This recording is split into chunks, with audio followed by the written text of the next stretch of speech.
Hey everybody, this is Don Gold, the art guy. I'm here to give you another art video to make you a better artist. So many of my art students say, I would paint more if I could just find a good subject. Well folks, that is going to be our focus today. How to pick a good subject to be your inspiration. Now if you look at my display here, you might be thinking, wait a minute, these are old Christmas cards. What can they teach us? Well, Christmas cards are actually little works of art. They can teach you a lot about composition, color, values, and they can even help you to pick a good subject to be your inspiration. So let's take a moment and look at some good subjects and some bad ones too.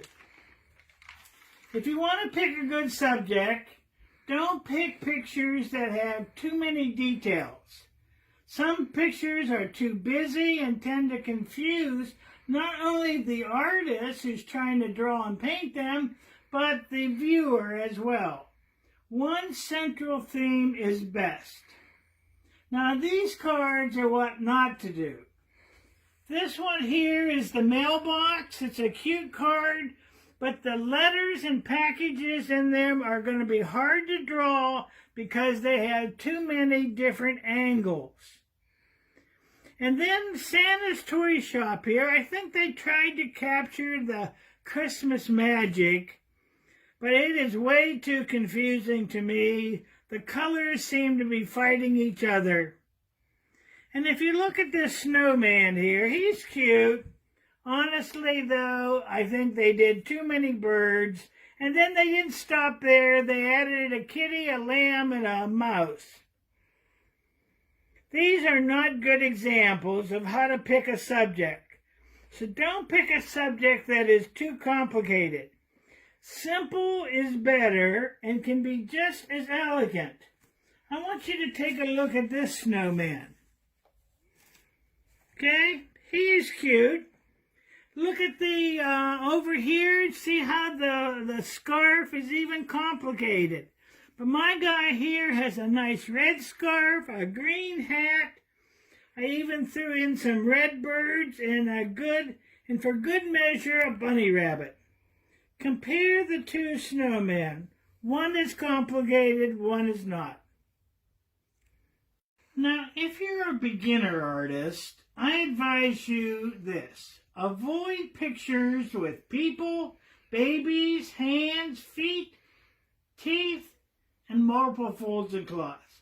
These subjects are interesting, but they require a considerable amount of drawing, and if you're working on a 5x7 card, it is not large enough for adequate shading and detail work. Now, let's look over here and look at this picture.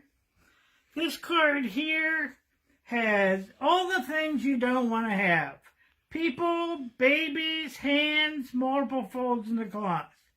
Now this picture is a 5x7. But I need to tell you the original picture painting was 20x24 or even larger. The larger size enables the artist to do the detail in the hands and faces. Now, if you look at the kittens, they're definitely cute, but the cloth that they're sitting on can be difficult to paint. See all the wrinkles in the cloth? They actually distract from the main subject. Okay, when you mature as a painter, you'll do just the opposite of what I'm asking. You're going to want to include in a painting people and babies and hands and feet and teeth and folds. By doing what other artists avoid, you can demonstrate your advanced artistic talent. Now, many people give me calendars, free calendars that have photographs, beautiful photographs of lighthouses, flowers, and animals. But I suggest that you avoid all photographs if you want to pick a good subject. They tend to be flat have frontal flashes that wash out all the shading, and many painters get so frustrated when they cannot paint their picture just like the photograph. A painting is your personal impression and interpretation of the subject. We don't need another picture of the photo. We already have the photo. Now, if you go back over to the postcards or the Christmas cards, if you like a lot of sharp details, don't pick a painting like this one. There is a little bit of detail in the middle and a little bit to the left, but this might not be a good choice. And then go down to this picture. Don't try to paint the whole picture. Select a portion or two only. In this one, what I would do is I would scrap the house, the snowman, the second fence, and the road. I would paint a nice card with the sled, the fence, the wreath, and the light post. You can keep it simple but elegant.